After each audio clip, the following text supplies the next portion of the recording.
Everyone wants awakening to be beautiful. They picture bliss, serenity, some golden state of perfection. But the truth is, awakening is brutal. It rips the ground out from under you. It feels less like finding heaven and more like losing your mind. You won't recognize yourself. You'll wonder if you're dying. And in a sense you are. Because what's waking up is not the self you've been protecting all these years, but the self that's been buried beneath it. And here lies the delightful trick of it all. The moment you awaken, the world you trusted collapses. You see how much of life was built on illusions, rules, beliefs, ambitions, even relationships. What once felt solid now looks paper thin. It's as if everything is upside down. You begin the painful work of unlearning, shedding lies you didn't even know you were living. And yet in that empty space, you don't feel free. You feel lost.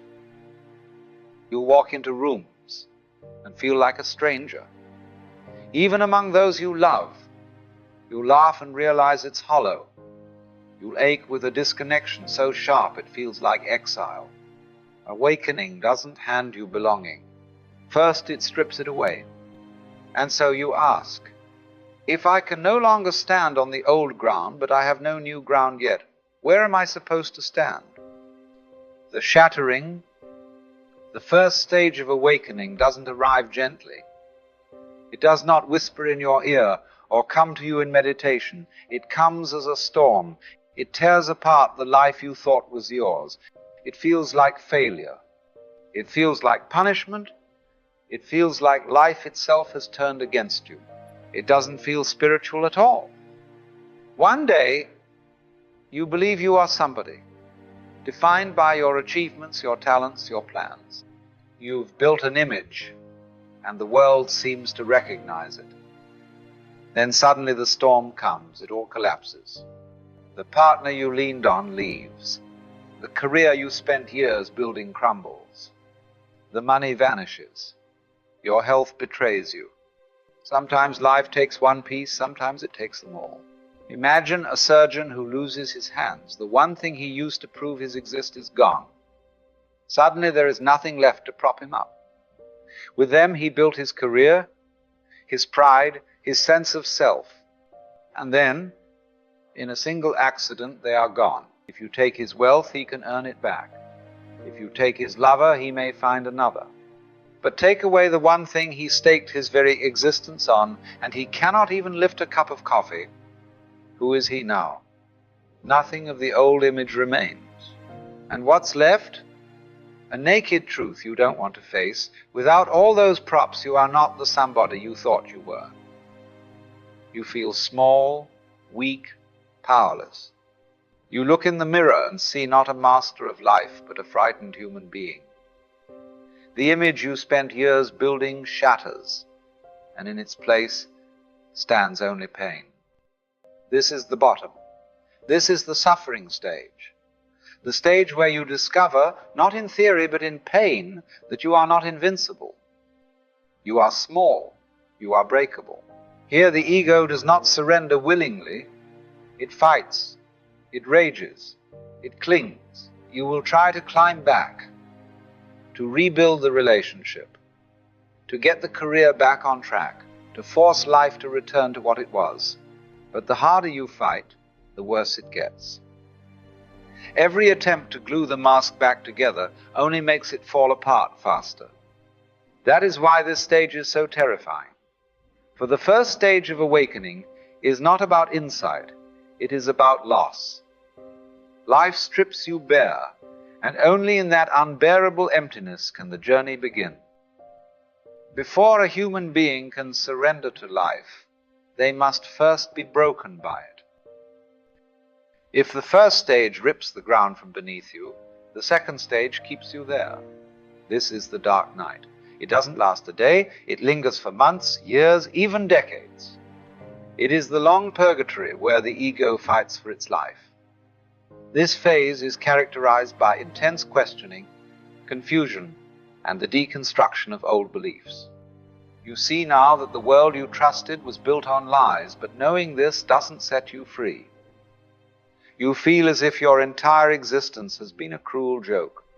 What you studied, what you worked for, what you loved, suddenly it all looks false, upside down. Nothing feels solid, nothing feels true. And here begins the real torture. You try to live by the truth you've glimpsed, but the ego won't allow it. You practice letting go, and then you fall back. You catch yourself clinging, performing, chasing again. Again and again you fail. Each time you suffer more, because you know you're trapped in the very illusion you've already seen through. This is why it is called a night. Not because it is brief, but because it feels endless. You wander through years of confusion, rejection, loneliness. You cannot return to who you were, and yet you cannot yet stand in who you are becoming. This is the crucifixion of the ego. A long dying, stretched out over time, and no one passes through it without being broken again and again. When the old foundations fall away, the mind naturally begins to search. You cannot go back to what you once believed, and yet you cannot remain in the void. So you seek, you explore. You turn to books, teachers, philosophies, religions, psychology, anything that might restore some sense of meaning. This is the stage of seeking. And at first it seems like you are gathering fragments from many different places. One tradition says this, another says that. A mystic speaks of union. A physicist speaks of energy. A psychologist speaks of the unconscious. On the surface they look separate, contradictory even. But if you stay with it long enough, you begin to notice a curious pattern. No matter where you look, they are all pointing in the same direction. The names differ, the metaphors change, but beneath them all is a single truth. That there is no separation. That the self you imagine to be a lonely, isolated ego is inseparable from the whole fabric of existence. Whether it is spoken of as God, Tao, Brahman, the universe, or simply life itself, the essence is the same. So the search is not endless wandering. It is more like climbing a mountain from many sides. The paths are different, the scenery changes, but the higher you go, the clearer it becomes that they all converge at the same summit, oneness. And this realization transforms the very meaning of seeking. You discover that what you were searching for out there was never separate from what you are in here. The seeker and the sought were never two. The end of the search is not the finding of an object, but the recognition of a truth that has always been the case. You are already part of the whole. Once you begin to glimpse the underlying unity of things, the world itself changes in appearance. It is as if you have been given a new set of eyes. What once looked ordinary now appears extraordinary. The universe is no longer a hostile accident, indifferent to your existence. It begins to feel like a vast, intelligent dance, in which you are a participant rather than a stranger. This is the stage called awareness. At this stage, you notice abundance, where you once saw only lack. Opportunities seem to present themselves not as rare prizes, but as natural expressions of life unfolding. You also begin to look at people differently. Instead of reducing them to their mistakes, you recognize the hurt that lies behind their behavior. A person who lashes out is not evil at their core. They are wounded, protecting themselves in the only way they know. This shift is not naive optimism, it is clarity. But when you separate who people truly are from the masks they wear, compassion arises naturally. And in that same light, you begin to see your own nature more honestly. You recognize the ways you have betrayed yourself. But you also discover the strength and goodness that were always there. This stage is deeply inspiring because it reveals that both you and the world are far more whole than you ever imagined. When awareness deepens, something irreversible occurs. You begin to change, not because you force yourself to, but because the old ways of being no longer make sense. You can't unknow what you now see, and you can't return to the smaller self you once believed yourself to be. This is the stage of transformation. It feels like shedding a skin. Perhaps you notice that arguments which once consumed you no longer hold the same charge. You may catch yourself in the middle of a reaction, defending, proving, blaming, and suddenly see it for what it is. Instead of being swept away, you step back, breathe, and choose differently. Where you once felt the need to control every outcome, you now sense the freedom of allowing life to unfold. True transformation does not happen when life is comfortable. It begins when you face the parts of yourself you've spent years avoiding. The disappointments, the betrayals, the nights you cried alone, the shame you buried, the mistakes you swore you'd never forgive yourself for. These are the raw materials of awakening. It can show up in simple ways. A conversation with a parent that would have triggered guilt now becomes an opportunity to listen without taking everything personally. A change at work no longer defines your worth. It simply redirects your path. Even moments of waiting in traffic shift from irritation into a surprising sense of peace. And out of this shedding comes rebirth. A new sense of self emerges, not the fragile ego struggling for recognition. Be a deeper self that feels rooted, alive, and authentic. Relationships change, priorities realign, and you discover that life moves more like a current to join than a battle to win. You find that your actions are guided less by fear and more by trust.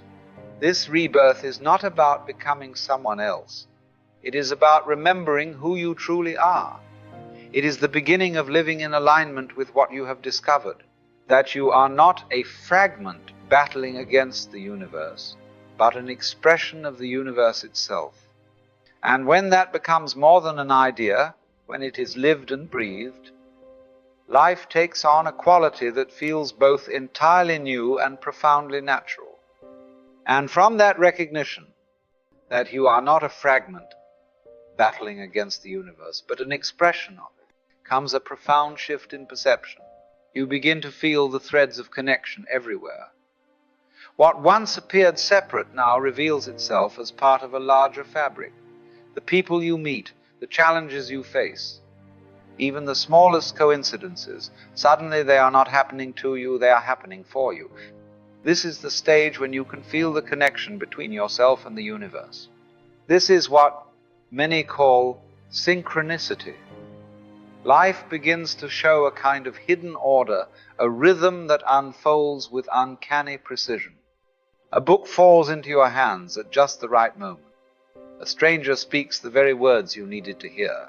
An apparent setback opens the door to an unexpected opportunity. These events may look like accidents from the outside, but from within they feel like guidance. And here the sense of isolation dissolves. You recognize that you are not wandering through a meaningless chaos, but participating in a living tapestry where every thread is connected. Your individuality is not lost in this discovery. Just as a wave remains a wave while belonging to the ocean, you remain uniquely yourself while inseparable from the whole. As this awareness deepens, you see that you are not only connected, you are also being led, protected, and provided for at every step. The same intelligence that moves the stars is moving you. And once you begin to trust that, fear loses its grip, because you finally know you are never abandoned, never separate, always held within something immeasurable. You realize you no longer need protection from life, because you are life. And more than that, you love life. Every rise, every fall, every joy, every sorrow, each is part of the same current carrying you forward. This is the final stage of awakening, the great awakening of self. You no longer live as a fragile ego guarding its little corner of existence. Instead, you live as the awareness behind it all, open, present, unafraid. Surrender comes naturally here, not as resignation, but as alignment. You stop fighting the river and discover that it has been carrying you all along.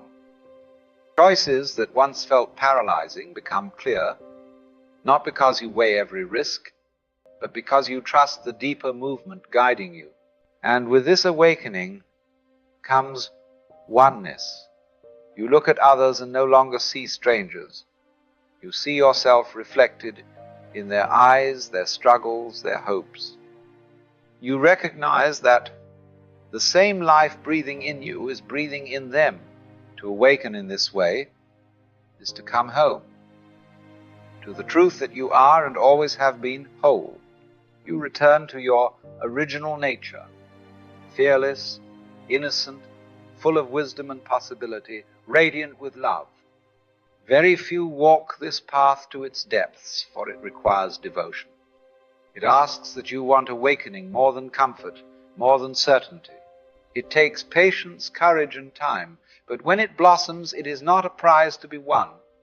It is a way of being. This final stage is life lived in unity, flow, and unconditional love. The illusion of separation dissolves, and every moment becomes an expression of the divine spark within all beings. And from here, the journey doesn't end. It begins anew, in joy, in freedom, in wonder. Awakening is not a destination on some faraway horizon. It is here, now, in the beating of your heart, in the breath moving through your lungs, in the quiet miracle of being alive. And perhaps the most beautiful discovery of all is this: life has never been against you. Even in your deepest struggles, it has been shaping you, leading you, preparing you for the moment you could finally see. So when you walk back into your life after hearing this, walk a little lighter. Look at the world not as an enemy to be conquered, but as a partner, a teacher, a friend. Trust that you are being guided. Trust that you belong. And above all, love life. Because in the end, to awaken is simply to remember that you and life are one, and that this whole dance has always been for you.